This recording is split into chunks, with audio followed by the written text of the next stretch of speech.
El polvo levantado por 1.000.000 de pies cubre el horizonte como una tormenta de arena. Y bajo ese manto ocre se despliega algo que ningún hombre debería presenciar sin temblar. El ejército persa de Darío III en Gaugamela, año 331 a.C. 300.000 guerreros, algunos cronistas hablan de 500.000, extendidos sobre la llanura mesopotámica en una formación tan vasta que sus flancos se pierden donde la vista humana ya no alcanza.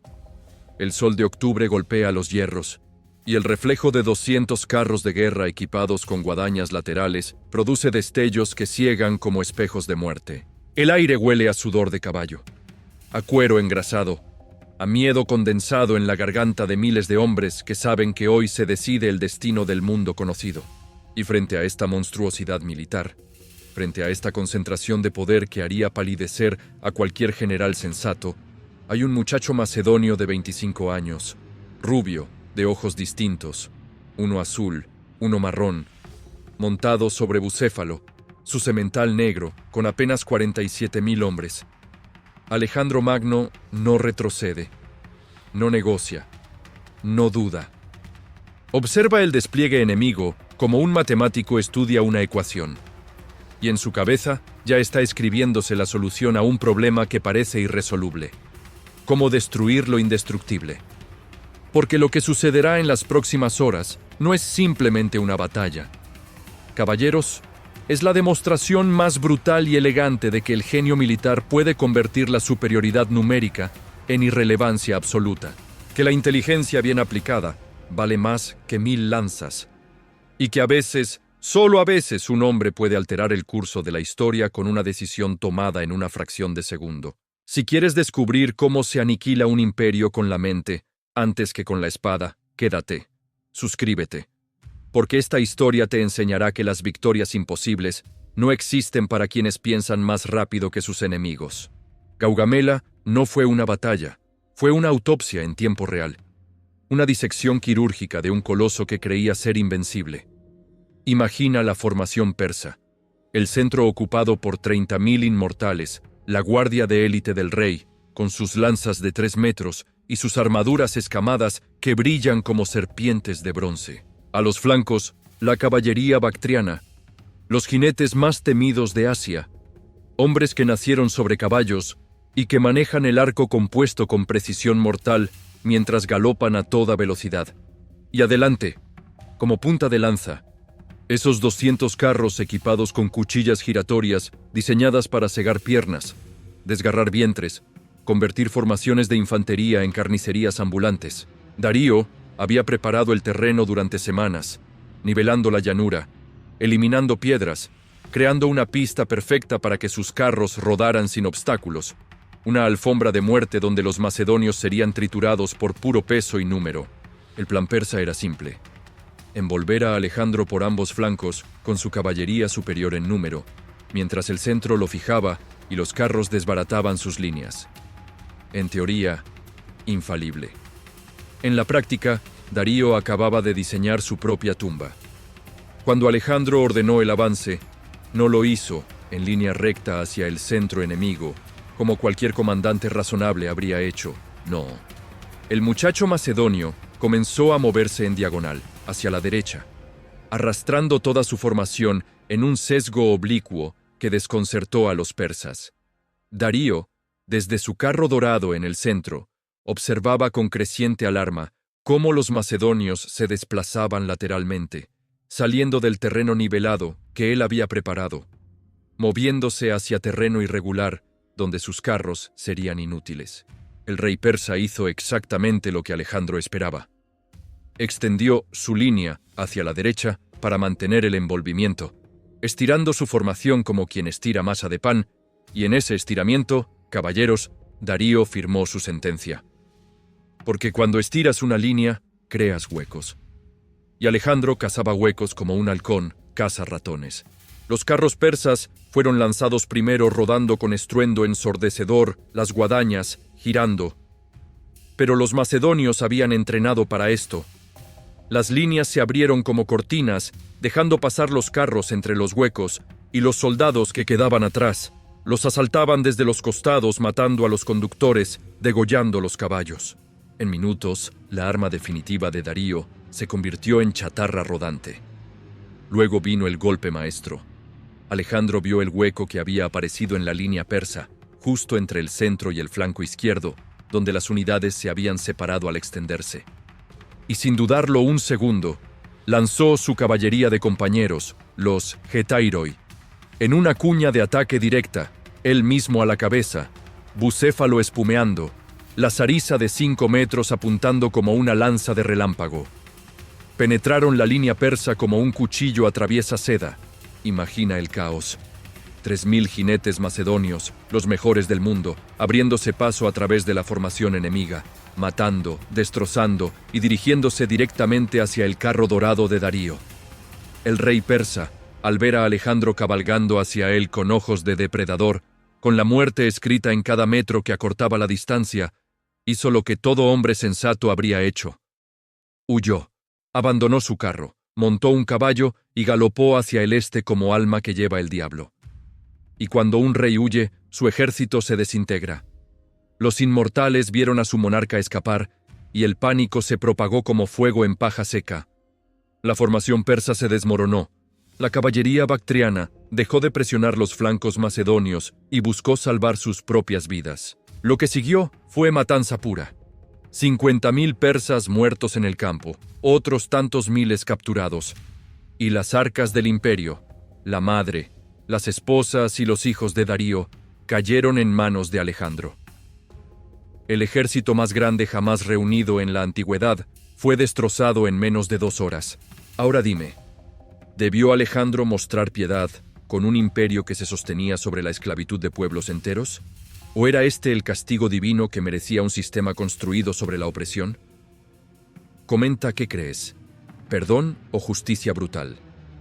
Para entender por qué Alejandro pudo hacer lo imposible en Gaugamela, debemos retroceder 14 años, al reino de Macedonia, en 345 a.C., cuando Alejandro era un niño de 11 años contemplando a su padre, Filipo II, regresar de una campaña con un ojo menos y una victoria más. Macedonia no era entonces la potencia que conocemos.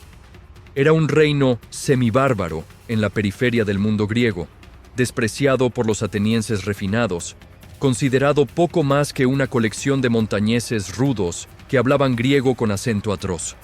Pero Filipo, ese tuerto brillante y despiadado, había comenzado una revolución militar que su hijo perfeccionaría hasta el absurdo. Filipo había creado la Falange Macedonia, una formación de infantería donde los hombres portaban la zarisa, esa lanza de 5 a 6 metros de longitud que convertía a cada soldado en un erizo de acero. 16 filas de hombres, las 5 primeras con lanzas proyectadas hacia adelante, creando un muro de puntas de hierro impenetrable.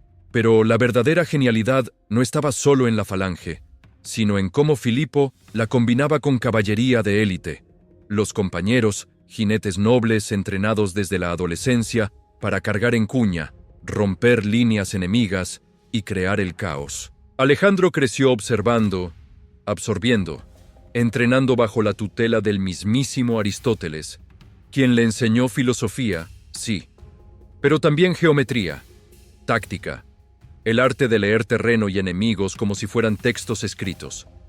A los 16 años, Alejandro ya comandaba la caballería en la batalla de Queronea, donde Macedonia aplastó a las ciudades-estado griegas y su liga. Filipo dejó a su hijo a cargo de Macedonia mientras él marchaba, y el muchacho sofocó una rebelión tracia con tal brutalidad eficiente que los veteranos comenzaron a murmurar: «Este chico supera al padre».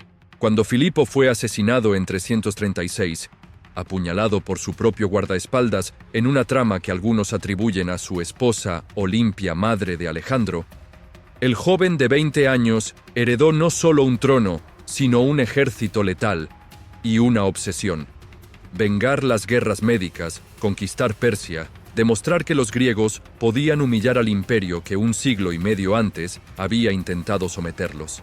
Pero aquí viene lo fascinante, caballeros. Alejandro no era un bruto musculoso, sediento de sangre. Era un hombre que dormía con la Ilíada bajo su almohada, que se consideraba descendiente de Aquiles por lado materno, que lloraba porque no había suficientes mundos que conquistar.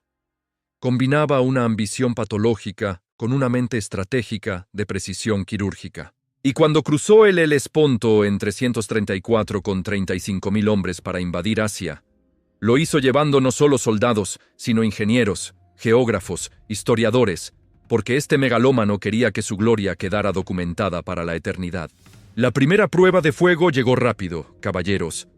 Apenas pisó suelo asiático.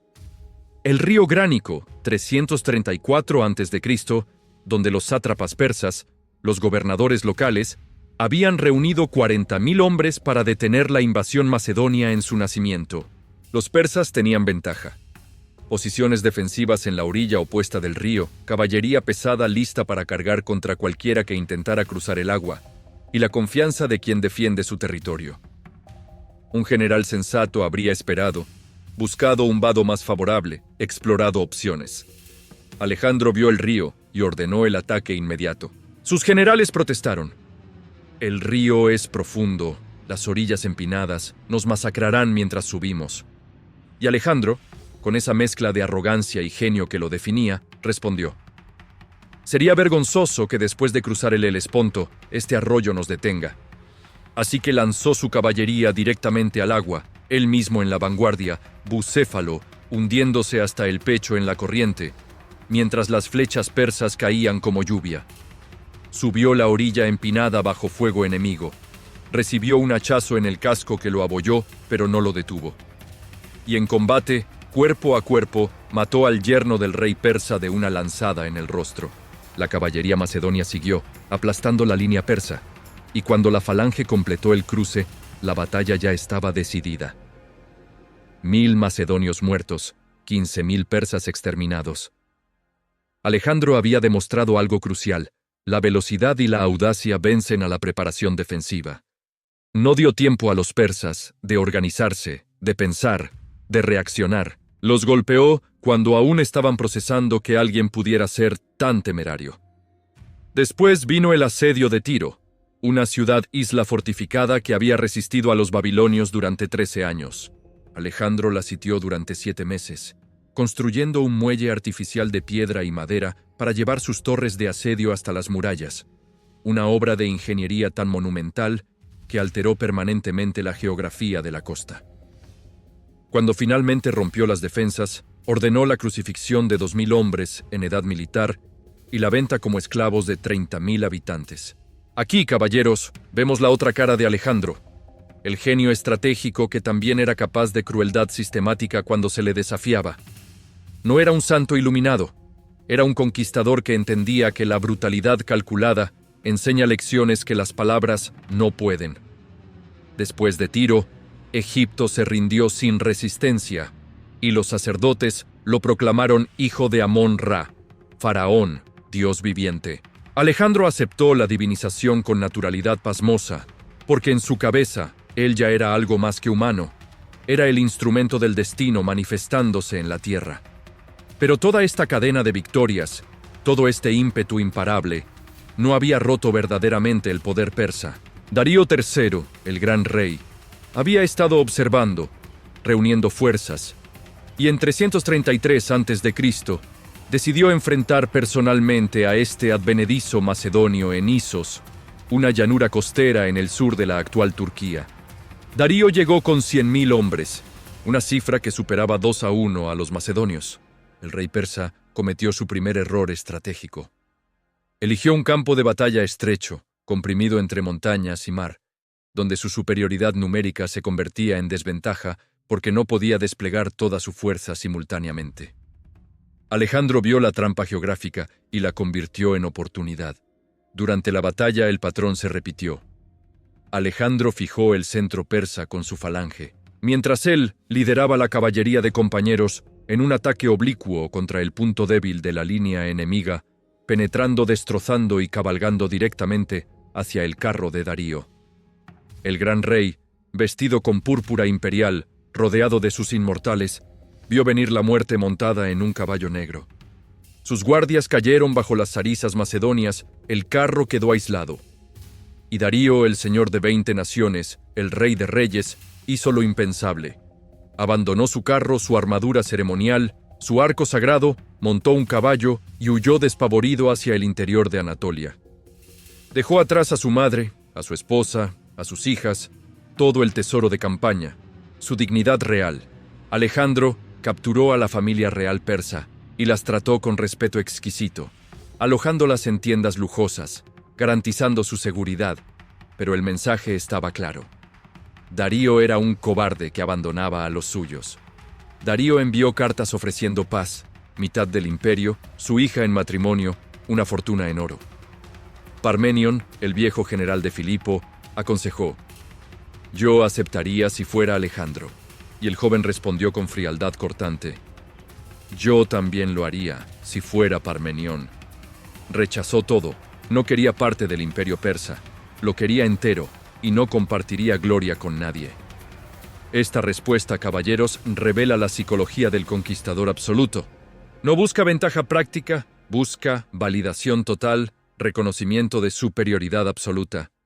Que la historia lo recuerde no como el que llegó a un acuerdo ventajoso, sino como el que lo ganó todo.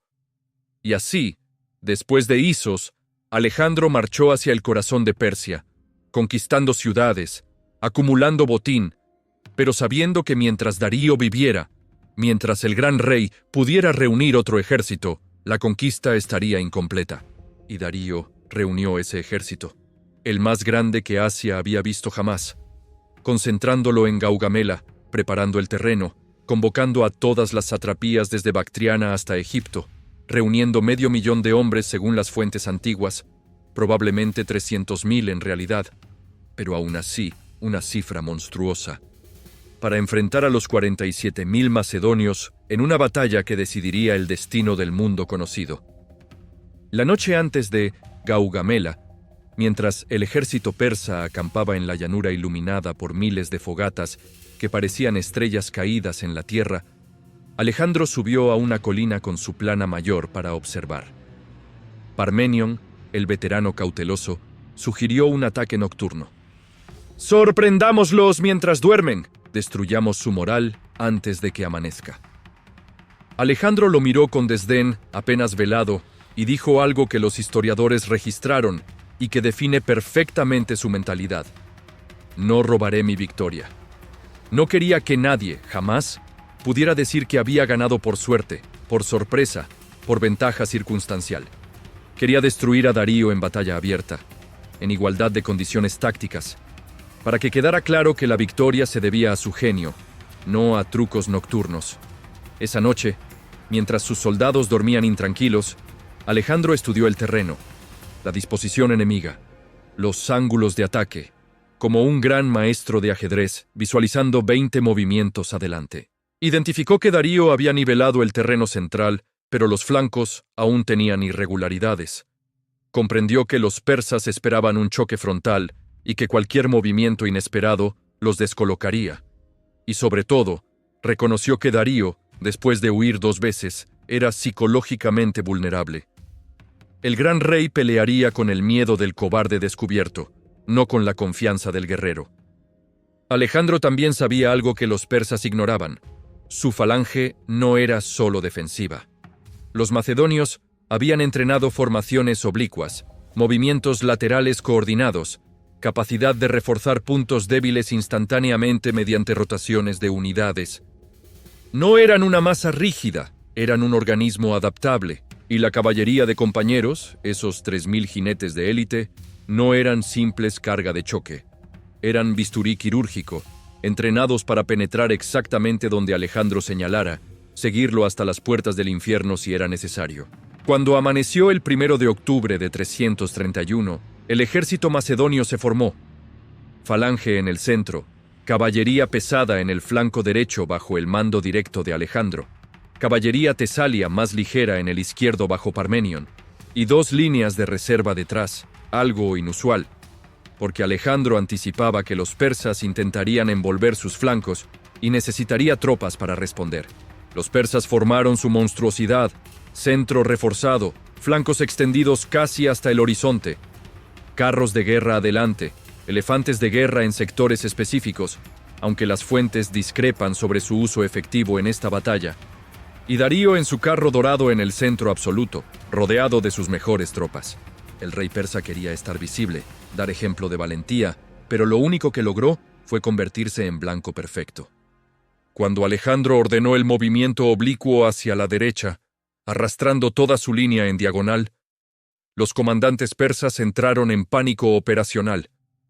Habían preparado tácticas para un choque frontal, no para este baile lateral que sacaba a los macedonios del terreno nivelado. Darío dio la orden de extender su flanco derecho, mantener el envolvimiento, y sus unidades comenzaron a moverse, estirándose, adelgazándose. Imagina la logística, caballeros. Mover cientos de miles de hombres en formación requiere coordinación perfecta, y los persas, con su estructura de mando descentralizada donde cada sátrapa comandaba sus propias tropas, comenzaron a mostrar fisuras. Las unidades del centro se separaron ligeramente del flanco, creando ese hueco que Alejandro buscaba como lobo busca yugular. Cuando los carros fueron lanzados, el espectáculo debió ser aterrador. 200 vehículos de guerra rodando a galope tendido, las guadañas laterales girando, diseñadas para cortar a altura de rodillas y abdomen, convirtiendo hombres en amputados agonizantes. El sonido debió ser ensordecedor, el polvo cegador, y cualquier formación normal habría sido destrozada. Pero los macedonios abrieron corredores, los carros pasaron entre ellos inútilmente, y los soldados de retaguardia los asaltaban desde los lados, matando conductores, cortando riendas, degollando caballos. Los pocos carros que impactaron la falange lo hicieron contra un muro de zarizas que los detuvo en seco. En minutos, el arma maestra de Darío se convirtió en chatarra rodante, caballos destripados y conductores empalados. Entonces Alejandro vio su momento. El hueco en la línea persa, esa separación fatal entre el centro y el flanco. Levantó su lanza, giró a Bucéfalo y gritó la orden que sus compañeros esperaban. La cuña de caballería macedonia se lanzó hacia adelante como relámpago solidificado, 3000 jinetes en formación de punta de flecha, Alejandro en el vértice, atravesando el espacio abierto, penetrando la línea persa, matando a todo lo que se interponía. Las zarizas de 5 metros alcanzaban a los persas antes de que sus lanzas más cortas pudieran responder. Los caballos macedonios, entrenados para pisotear y morder, destrozaban la infantería enemiga, y Alejandro, con su casco con plumas blancas, visible incluso en medio del caos, cabalgaba directamente hacia el carro dorado de Darío, porque sabía que matando o capturando al rey, la batalla acabaría instantáneamente. Los inmortales intentaron cerrar filas, proteger a su señor, pero fueron arrollados por la carga macedonia como arena ante tsunami. Darío vio a Alejandro acercándose. Vio esos ojos heterocromáticos fijos en él, con intensidad de depredador. Vio la punta de la zariza manchada de sangre persa, apuntando a su pecho, y su valor se evaporó. Abandonó el carro, montó un caballo fresco, y galopó hacia el este, hacia Babilonia, hacia cualquier lugar que no fuera ese campo de muerte donde su imperio se desintegraba. La huida de Darío desencadenó colapso sistémico instantáneo. Los inmortales, viendo a su rey escapar, perdieron la cohesión. La caballería bactriana, que había estado presionando duramente el flanco izquierdo macedonio bajo Parmenión, recibió noticias del centro destruido y comenzó a retirarse.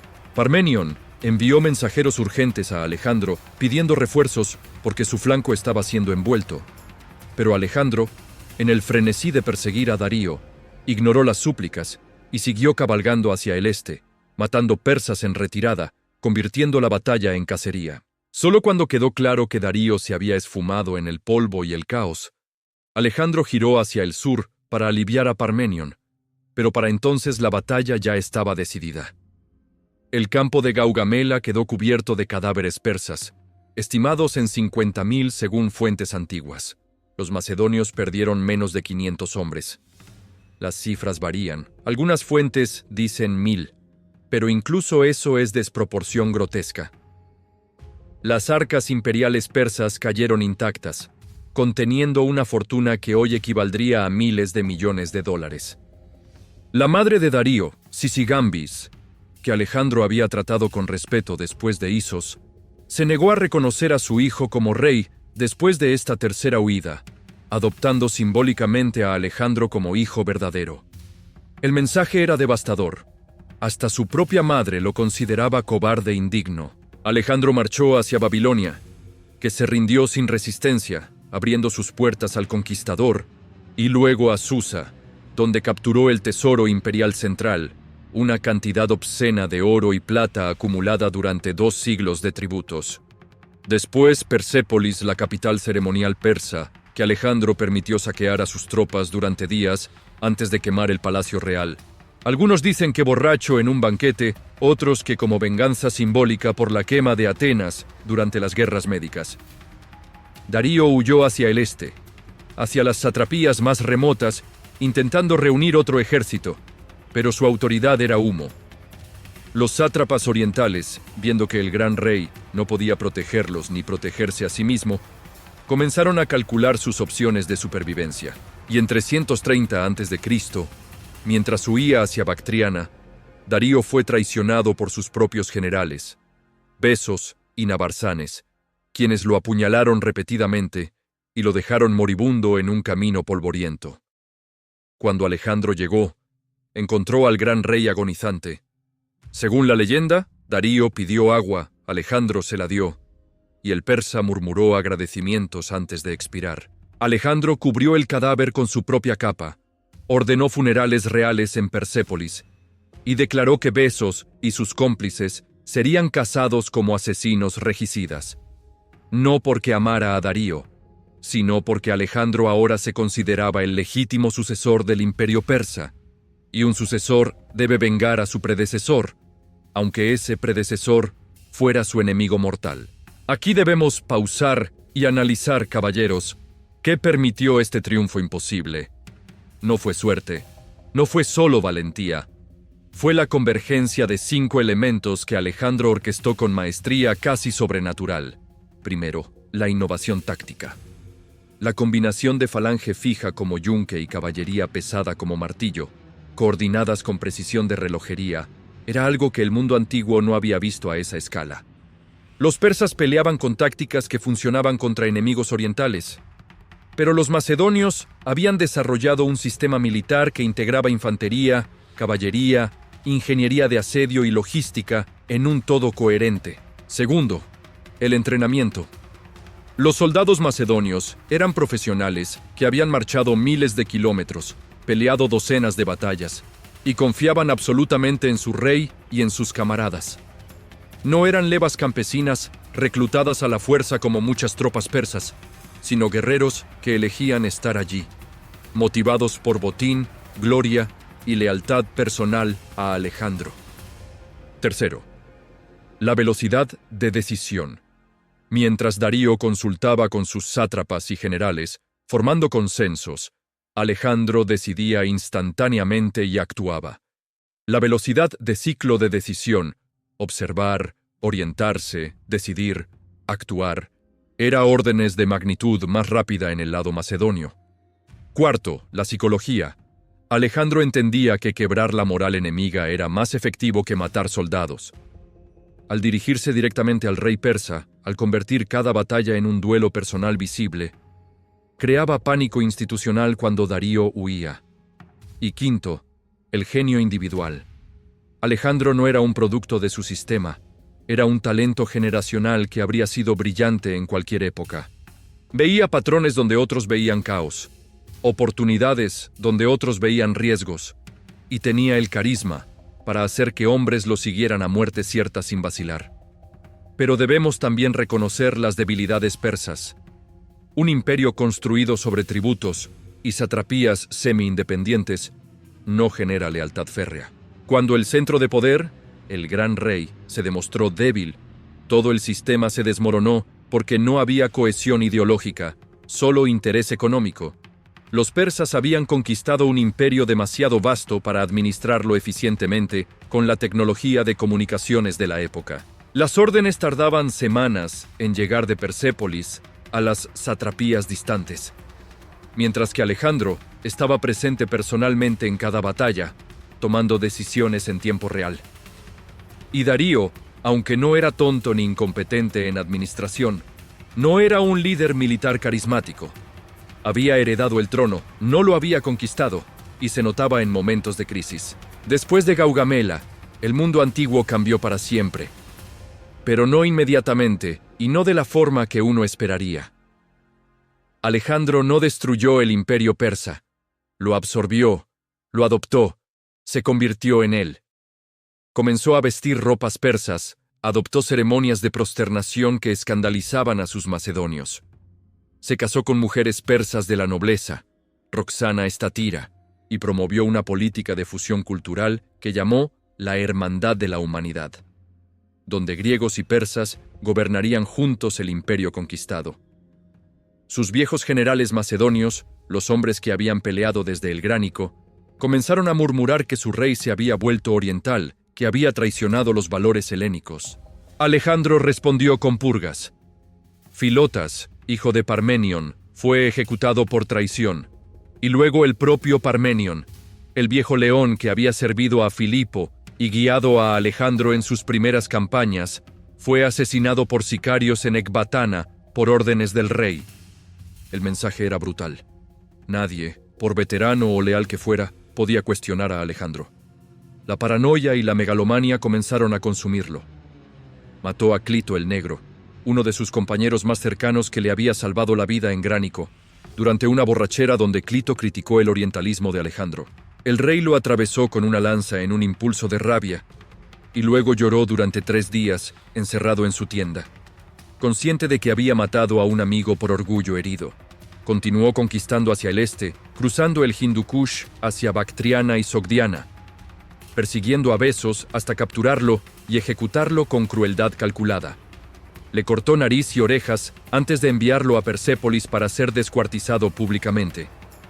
Llegó hasta el río Indo, donde derrotó al rey Poro y sus elefantes de guerra en la batalla de Lidaspes, otra demostración de genio táctico, donde usó maniobras de distracción y cruce fluvial nocturno para sorprender a un enemigo que parecía invencible. Pero allí, en las orillas del Gifasis, su ejército dijo basta. Llevaban 8 años de campaña ininterrumpida. Habían marchado 18.000 kilómetros desde Macedonia hasta la India. Y los soldados veteranos exigieron volver a casa. Alejandro lloró de frustración, suplicó, amenazó, pero finalmente cedió. Era la primera vez en su vida que no conseguía lo que quería, y lo destrozó psicológicamente.